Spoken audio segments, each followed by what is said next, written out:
Mark, we are back live in studio. Live at the Messenger Studios. The Messenger Studios. That is Messenger Studios. Absolutely correct. That's right. Hey, it's good to be back, Steve. We haven't been I know. for news and politics in a couple of weeks. We've been doing sports every week. We're still going to do sports today, but we're for you all that are listening out there, we are splitting that off, and it's going to be its own segment now. We're working towards that. We've been talking about that for the last few weeks. Aaron Taylor will be in with us this afternoon. That's right. We will have him hosting his own little gig there. So it'll come out pretty soon. Yeah, it's going to be starting, it's coming together. It's a lot of nugging, but we got a special guest today. Tell me who we got. Yeah, today we on Kentucky Talks we have former Kentucky auditor Mike Harmon is on Teams with us today. Mike, how are you doing? I'm doing fantastic. How are you all doing? It's good to see you again. It's been a little while since we've seen each other, but you've always been a really good friend of Meade County. We loved having you here. We love your jokes. We love everything about you, man. And we would like, just tell us, hey, what have you been up to here lately? Sure. Well, after I turned out as auditor, I took a little time out. God said, be still and listen. So good stuff to do. When I was running, I ran 4 statewide races in a row. And I ended up retiring and taking a little bit of an early retirement, and I actually worked on a book, sold some insurance, and actually now I just started the last couple of weeks with Commonwealth Policy Center. Who I think Yeah. We did. Yeah, we had Richard on. Richard Nelson, for those who are listening today, was on and discussing his book. Christianity and Politics, and it was a good segment. I mean, we talked a little bit more than just this book, but it was a good time and very informative. So if you're out there listening, you can go back and check that podcast out from about 3 weeks ago. It's about 3 weeks ago now. So we saw you just Friday, so we're glad to have you back on the show. Not Friday. What was that? Tuesday. Yeah, just this week. Oh my gosh, where's the week? What day is it? This is Friday. It is. Yeah. Yeah, it was Tuesday, and that was a very a well done Lincoln Day dinner for us, I think, in Meade County. It was very interesting to me because we had the protesters that were out front, and I took the time to interview them. I don't know if you've checked on the Messenger website, but I literally heard their spokesperson that came out, and you can watch the video. It's live. I didn't even edit it. I let them answer the questions, ask the questions that why are you here, etc. I let them freely discuss their issues and their concerns, and there was a few things that he didn't quite have the information on. And I compiled all that information and put it together in a nice flow. Of course, I don't have probably time to read 4,000 pages of a bill, right?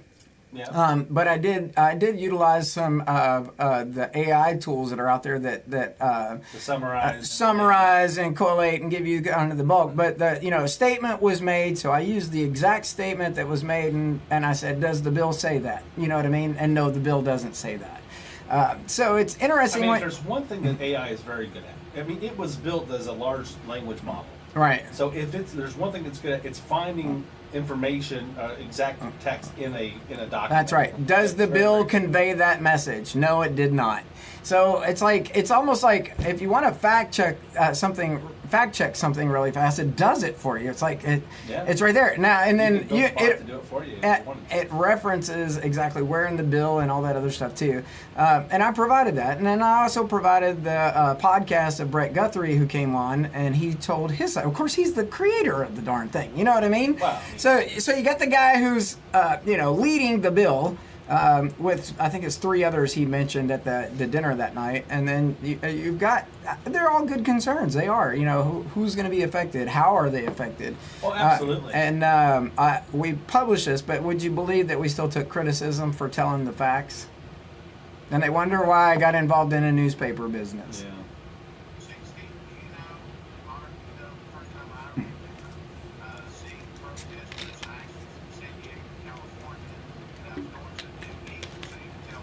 Oh yeah. Mm-hmm.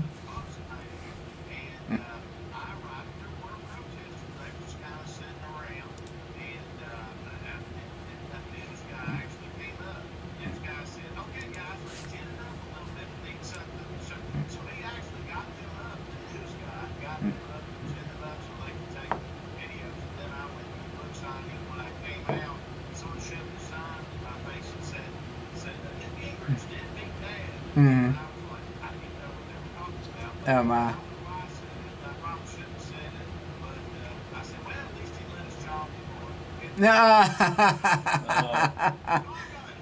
it. Yeah, no, I get it. It's interesting, and we will probably always face opposition now that owning the newspaper and stuff. But we're glad to share the truth and explore everybody's opinions. Yeah. I actually felt very good. I thought we had a great conversation. He even mentioned it in the video. We can start by having this type of conversation, and we can either walk away disagreeing. But it was a great thing because it's not.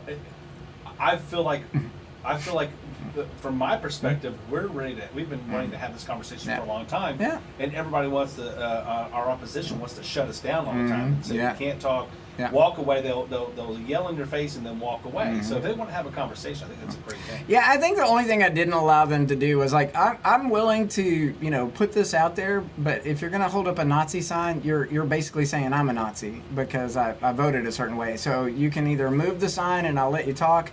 The other signs are pertinent. You're concerned about SNAP. You're concerned about Medicare, but I care less to be. You don't know me. Don't call me a Nazi. I've served 32 years in the Army. I'm not a Nazi. I promise you that. But that was the lead out of what we got to. We meet you on Tuesday, and now we're here, and you have this amazing book. Let's talk about the book. Yeah. So what do you have? It's Pop-All's POV. I love it. I felt like God wanted me to run from the last 10 years of my service because I served 13 years in the Kentucky House and I served 8 years as auditor, but never quite got around to doing it. So when I turned it out, I took a little time to say, why did you call it Pop-All's POV? But my oldest grandchild, he would run in, we'd play all sorts of games and crazy games. I mean, one game we played, and I'm telling stories of myself, but it's called Accent Roll. I pretend like I'm doing a British accent who actually roll off the bed and get the pillows. But he came in and he was going, well, this is Aiden's POV point of view, and then he's like, this is Pop-All's POV. So we had a good time, and so that's why I named it Pop-All's POV, because my primary focus is Christ. Yeah. But after Christ, my family, and of course my grandchildren, have become so important. I've got 2 wonderful grandchildren, Aiden and Meade, and they are fantastic. But one time I was going to title it "Trying to be a Christ-Centered Conservative in a Fallen World" and other ramblings of a Don Quixote politician or statesman. Right. In all my career, I had ran for like 25 years straight. I served for 21 years straight, but I never won a Republican primary. Not one. Right. I only hit 2, but I never won. Usually, for me, it was like, hey, you want to run this race? I don't want to run this race. You want to run this race? I don't want to. Hey, let's go get Mikey. He'll run for it. He likes it. He likes it. He likes it. Yeah, there you go. So the book itself has a lot of my jokes. I know people have heard my Clarence jokes and my other jokes. It has tons of my jokes, and it has some of the ups and some of the downs, and some of the stuff people don't even realize. Some of the strokes we went through that year that I won auditor. After serving 13 years, I only had 45,000. Went up against Adam Needham, who had 800,000. He was the incumbent. Rachel Maddow described as the next up-and-coming Southern Democrat, and so nobody thought it was going to win. Even my mama didn't think it was going to win. I went through, had 3 different car wrecks during that time. Had to walk away and give a speech right after a car wreck, and that was kind of wild in and of itself. And it was just one of those things. And about 3 weeks before the election, and I talk about it in the book too, but 3 weeks before the election, God laid on my heart to get 5 stones and put them in a bag because of the David and Goliath symbolism. A lot of people remember the 1 stone, they forget about the 5. And I had pulled 5 stones out of a rock tumbler. Now, I don't know if you're old enough to remember what a rock tumbler is, but you put the spooks, Hey, they're still popular today, Mike. They They're still actually popular are. Today. There's big Polish YouTube your channels, rocks. There's YouTube channels all over the place with them. That's right. But I took 5 stones out of that bag, put it in my pocket just as a reminder of the day. Then 2 weeks before the election, Tom Ryder, he's active Democrat, but we served together in House, strong Christian. was telling him, she's like, hey, man, I got this book I want you to read. And I was like, book? I was like, man, I'm getting up before everybody. I'm traveling this whole state. I'm getting up before everybody. I'm laying my head to bed before, after everybody.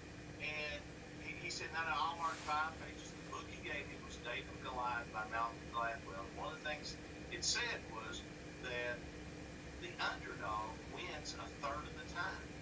And part of that reason, they've got to trust in the Lord. They've got to leave it all on the line. And I kind of had to go a little bit crazy. And the night of the election, last poll, I was down 90 points. The night of the election, it was going back and forth. I was in the hotel room. I told everybody, I said, well, let's get together and pray. And we prayed when I called Patience Giants prayer. I don't know if y'all remember the movie Patience Yep. Giants, but and I say kind of because we prayed the prayer. Lord, we're going to praise you whether we win. We're going to praise you whether we lose. But I can use a victory. And it flipped. It flipped and it never came back. And of course, God blessed us with that victory. And then, of course, I won re-election 4 years later. So very humble.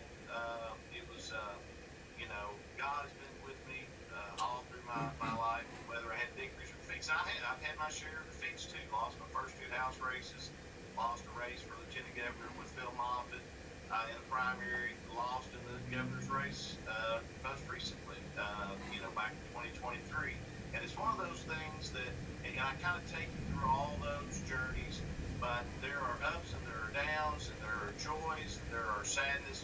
But I always my mission statement that I'd carried all the way through that God kind of gave to me after I'd won my first election is that I have no desire to leave a legacy except that I serve my Lord, I serve my family, and I serve my country well. Yeah.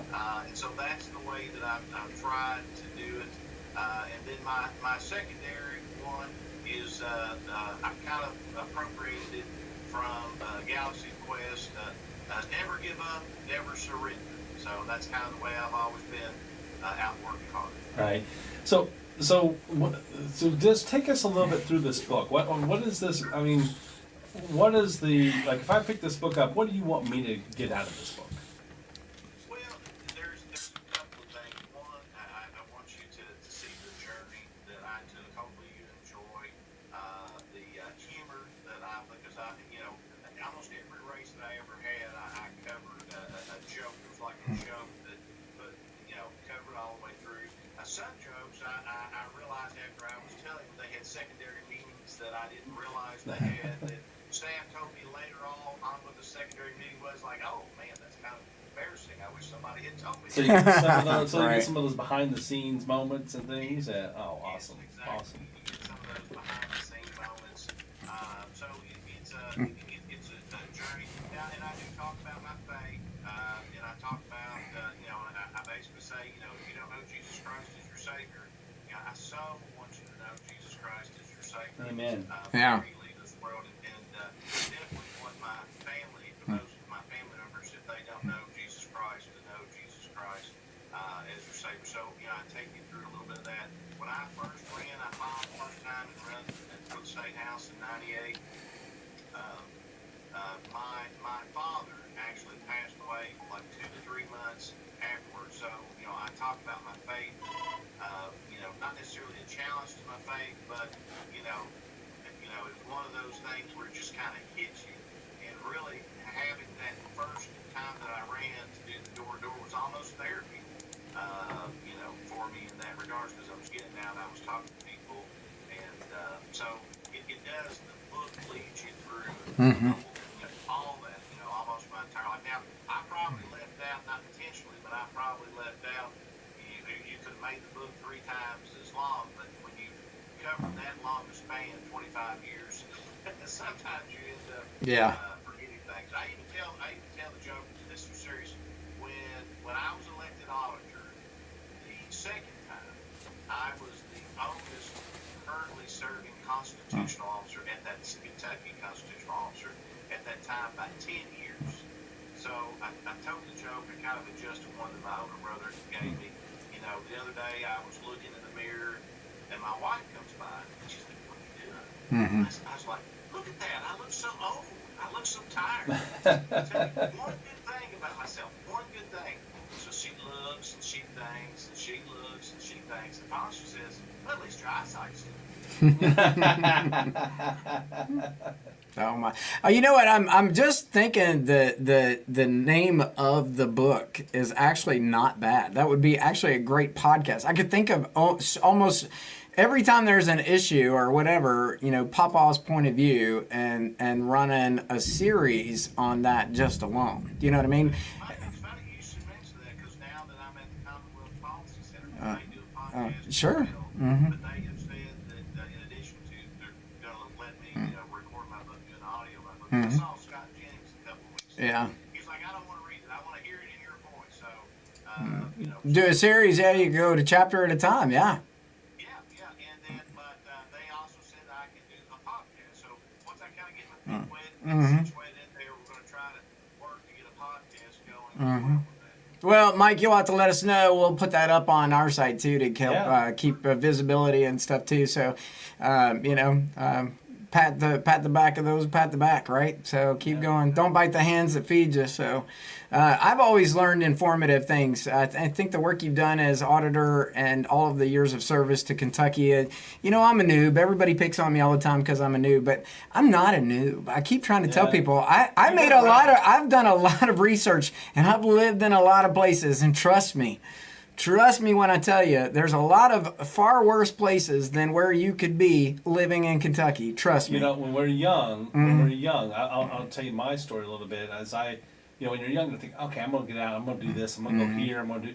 But you know what? Once you get out there and you see what else is out there, the lure. Grass is not always greener on the other side. The lure of home. It's almost the story of the prodigal son without all the sinful stuff with it, but that fact that coming home, you can always come home. You can always come home, which is an awesome feeling. And don't get me wrong, I have no qualms about any of the places I've gotten to go. We've always made the most out of every experience because we feel like we were placed there by God's hand. We've never been the ones that, I guess you would, vacation assignments. We never had those. I've been north of the Mason-Dixon line almost my entire career in the Army. I've never had a warm assignment other than the 1 year at El Paso, Texas. Yeah. So I guess you can't say that's a double negative. I have been south, but I was for school. And it's like, you're there to learn. You're not there to do anything else. But learn, and that was for the academy. And then, whoop, you're back north again. In El Paso, no offense to my El Paso friends out there, I'll actually be going there in a hot. couple of weeks. It's hot. And it's and you're like 10 hours away from everything, so it's basically that depends on what your interests are. But there's cool volcanoes around there to go around. The desert is an amazing stuff. But if you want to go visit something like a sporting event or something like that, if you want city type life, you're 10 hours away from any city. That is a fact. That is a fact. But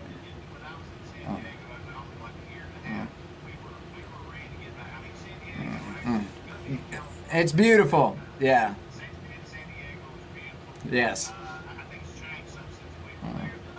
Yes. Same.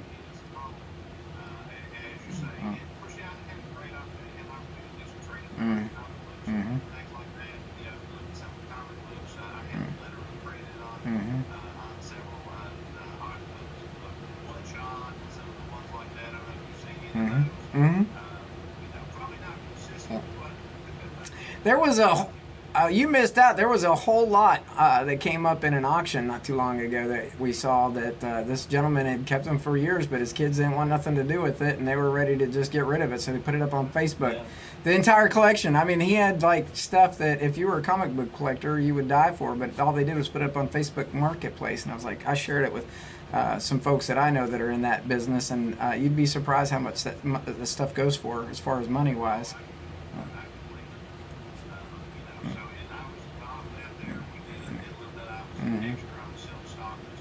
Okay. Yeah, it was a series. Yeah.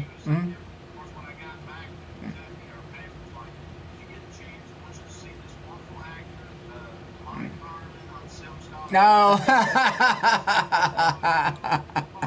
Right. Do you have your photo for your acting career? The one, your proof? No, just kidding. The headshots? Headshot. Okay. So we've been talking a little. We talked about your book and such, but tell us what you're doing with Commonwealth Policy Center. Mm-hmm. What is your role? The official title of state outreach director, but it's actually of everything.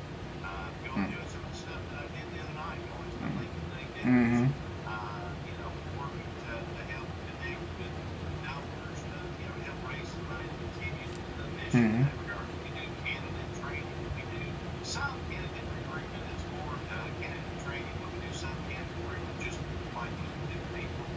If there's a vacuum there, particularly if you've got a good conservative, a leader there already, want to work with that, but if you're in areas that are maybe a little bit tougher than others, that's kind of my story. Right. Like I said, my area was heavily, Democrat, especially when I started. So we're doing a little bit of everything, but the foundation of it is Christ. And it's centered very much on the other peers in that, pro-life, pro-traditional family, a good, strong economy, but the family, and if the family is founded on that foundation of Christ, and we have leaders, we need leaders to actually represent that as well. So it's as if, after I took that, God told me to be still, it's as if suddenly God sat down and said, all right, now what's the perfect role for Mike where he can travel the state, where he can talk to people, all his friends he made, and all those statewide races. So I'm loving it. So and with your travels, I have a great question because this was up in national news. You probably saw some of it yesterday. The trust, right? The Democratic Party is trying to get their feet under them because, in fact, they're quick to put up some of their most outspoken people because that is not representative of a lot of folks. I have Democratic friends, and they look at me and they're like, they shake their head when they watch some of these folks that get up and speak on behalf of the Democratic Party. Now, at a national level, of course, we all have our comments, right? But at the local level and the impacts, we have several Democrats that are in office. They've been in those offices for years, and they probably serve their communities well. I never want to bring derogatory comments to any human being. Right. But I do think we do cross wires when we talk about Christianity and some other things. And if you're willing to sacrifice certain things, you kind of get off the track on my book. But not to get into a debate about that, but how do Dems re-message themselves in Kentucky?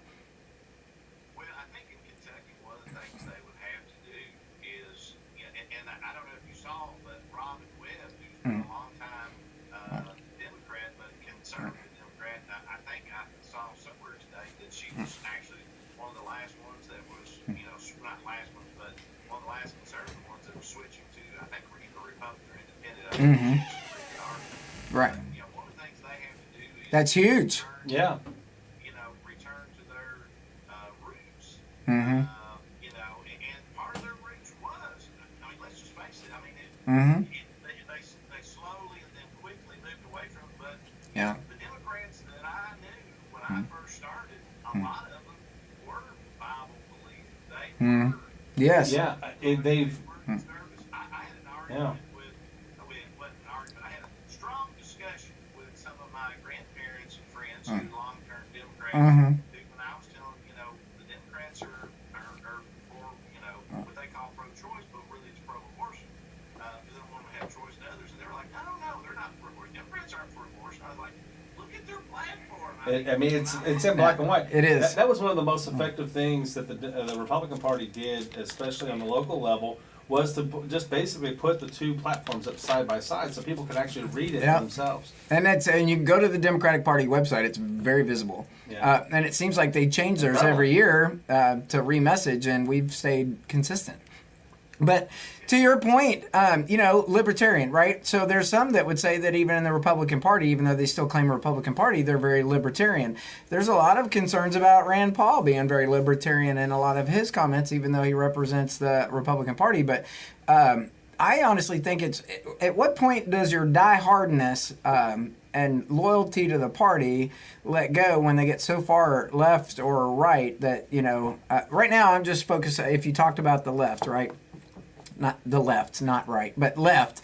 If you talked about them, it's a trust factor. Like, the nation is very confused about trusting things that are said from the Democratic Party, look what we just did with Joe Biden. I mean, and now they're writing books about Joe Biden and that he should have been removed, but yet you condemned anybody for bringing it up. Yeah. It was within 1 year, it went from, oh, he's fine, to... Well, not even that, 7 months ago. Well, I mean, you think about, we're almost a year to the, we're coming up on a year at the debate. Yeah. So it's true. So we're looking at, so when you saw, once people see it, people saw it, but they chose to not believe it. And everything was, I mean, they came out and said it was AI. They said it was that they were basically saying it wasn't. There was an episode of Friends one time that where the two of the characters, Rachel and Joey, had kissed or something, and somebody and Ross had walked in on them, and Rachel looked, and this is how the Democratic Party acted about Joe Biden. She just said, "We didn't do anything wrong. We didn't do anything." And he goes, and Joey's going, "Well, yeah. Well, what do you mean? He just saw us." And he goes, "Shh, we didn't do anything." And that's what they were doing shushing. They were just, no. And what's really tough is going forward, and I commend the critics within their own party that are busting them out and saying, hey, George Clooney, to take the courage to say, okay, that is not the same Biden I know, and had wrote a piece that went into the New York Times, I think it was, or the Washington Journal. I forget which one it was, but then, they all turned against him. How dare you, blah, blah, blah, you let out our secret. Oh, no, oh, my gosh. There's an amendment that actually protects us from this problem so that we know that the country is actually being led by the elected, not by the dejected. I don't know what they call it. That is so much the worry that that we had.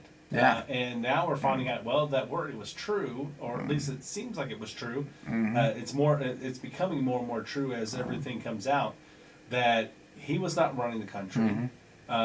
He had support staff, and each one of them had their own belief system. I think I saw an article the other day that there were at least three different people that were using the auto pen to sign. That's scary. And I don't care if you're a Republican or Democrat, or I don't care who you are. Yeah, that is so wrong. I mean, and now it's like so wrong. Now they're looking at, well, are all those pardons legal? Because if he didn't sign the pardon... isn't that horrible? Because now his son could be eligible to be prosecuted because it's no longer pardoned. The article wasn't really about his son, but obviously he's lumped into that, right? So that's probably the one that he did. Things that Papa's POV could really address, right? That's right. Papa's POV will cover all that to help you. If he doesn't do that, at least it'll hopefully make you laugh. Or have or spur a conversation from another platform. That's what it's all about, right? Readers are leaders. I think it's excellent you produced a book. What a great way to make use of your time. I liked your opening statement. Jesus tells us to calm down and listen when we get the chance, right? Yeah. So it sounds like you put good energy in the right place. And Mike, I'm super happy that you're with Commonwealth Policy Center. That's a great organization. They've been very, very helpful to us, not just as a local party, but just as a community. And we really appreciate all the work that they do. So I'm glad you're over there. Any last comment before we hang up here?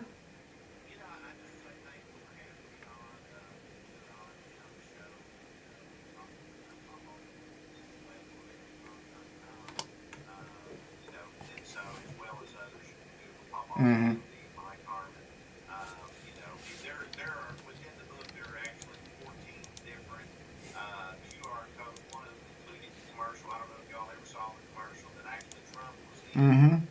He was calling me Mark Harmon instead of Mike Harmon. We did a really cute ad on that. But no, just thank you so much for having me on.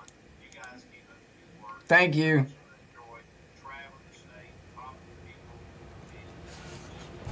Well, you be sure to let us know when you're back in Meade County or surrounding. We'll have you in studio next time. We can sit down and have a conversation.